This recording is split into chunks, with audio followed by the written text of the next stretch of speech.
แท้น้อใจแล้วคำว่ารักกัน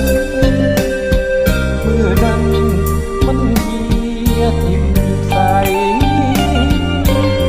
แล้วคนที่ว่ารักเลยเมื่อมีหัวใจเอาไผ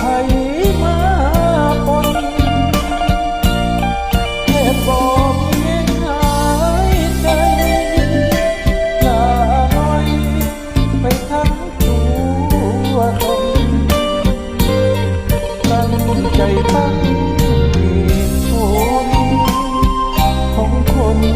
ที่เศร้าพักกั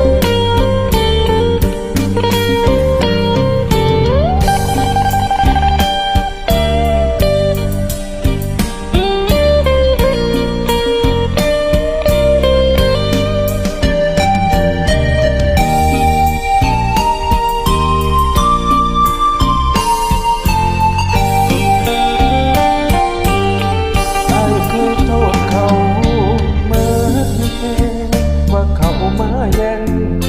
ว่าเขาเป็นมาแต่เมื่อได้เห็นเต็มตาจึงได้ว่าอายเอามาตั้งนานที่แท้ก็เป็นน้ำกันทิ่มกันง่ายแท้น้อใจ